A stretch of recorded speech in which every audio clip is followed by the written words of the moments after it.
আজ আমরা পবিত্র উত্থান একাদশীর ব্রতকথা শ্রবণ করব। রাধে রাধে, জয় শ্রীকৃষ্ণ। কার্তিক মাসের শুক্লপক্ষের একাদশীর মাহাত্ম্য স্কন্দপুরাণে ব্রহ্মা নারদ সংবাদে বর্ণিত আছে। মহারাজ যুধিষ্ঠির বললেন, হে পুরুষোত্তম, কার্তিক মাসের শুক্লপক্ষের একাদশীর নাম আমার কাছে কৃপা করে বর্ণনা করুন। শ্রীকৃষ্ণ বললেন, হে রাজন, কার্তিক মাসের শুক্লপক্ষের একাদশী উত্থান বা প্রবোধিনী নামে খ্যাত। প্রজাপতি ব্রহ্মা পূর্বে নারদের কাছে এই একাদশীর মহিমা কীর্তন করেছিলেন। এখন তুমি আমার কাছে সে কথা শ্রবণ করো। দেবর্ষি নারদ প্রজাপতি ব্রহ্মাকে বললেন, হে মহাত্মা, যে একাদশীতে ভগবান শ্রী গোবিন্দ শয়ন থেকে জেগে ওঠেন, সেই প্রবোধিনী বা উত্থান একাদশীর মহিমা আমার কাছে সবিস্তারে কীর্তন করুন। ব্রহ্মা বললেন, হে নারদ, উত্থান একাদশী যথার্থই পাপনাশিনী, পুণ্যবর্ধিনী ও মুক্তিপ্রদায়ী।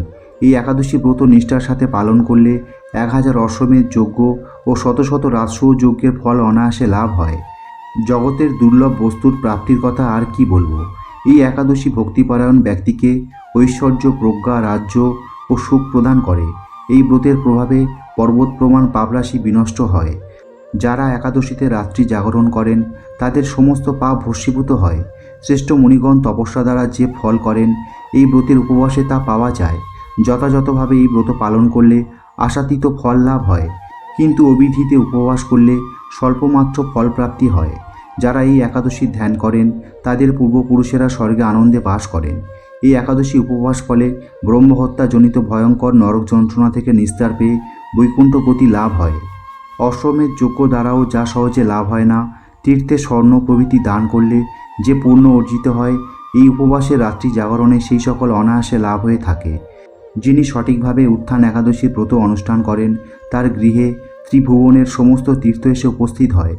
হে নারদ, বিষ্ণুর প্রিয়তমা এই প্রবোধিনী একাদশীর উপবাস করলে সর্বশাস্ত্রে জ্ঞান ও তপস্যায় সিদ্ধি লাভ করে চরমে মুক্তি লাভ হয়।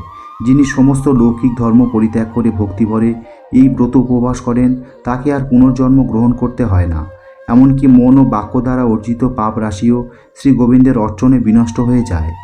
হে বৎস, এই ব্রতে শ্রদ্ধা সহকারে শ্রী জনার্দনের উদ্দেশ্যে স্নান, জপ, কীর্তন ও হোমাদি করলে অক্ষয় ফল লাভ হয়। যারা উপবাস দিনে শ্রীহরির প্রতি ভক্তিভাবে দিন যাপন করেন তাদের পক্ষে জগতের দুর্লভ বলে আর কিছু নেই। চন্দ্র ও সূর্যগ্রহণে স্নান করলে যে পুণ্য হয়, এই উপবাসে রাত্রি জাগরণে তার সহস্রগুণ স্বীকৃতি লাভ হয়। তীর্থে স্নান, দান, জপ, হোম, ধ্যান আদির ফলে যে পুণ্য সঞ্চিত হয়, উত্থান একাদশী না করলে সে সমস্ত নিষ্ফল হয়ে যায়। হে নারদ, শ্রী হরিবাসরে শ্রী জনার্দনের পূজা বিশেষ ভক্তি সহকারে করবে। তা না হলে শত জন্মার্জিত পুণ্য ও বিফল হয়। হরে কৃষ্ণ।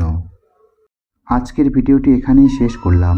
প্রিয় শ্রোতা বন্ধুরা, যদি আজকের এই ভিডিওটি দেখে আপনি সমৃদ্ধ হন তাহলে অবশ্যই একটি লাইক করার অনুরোধ করব।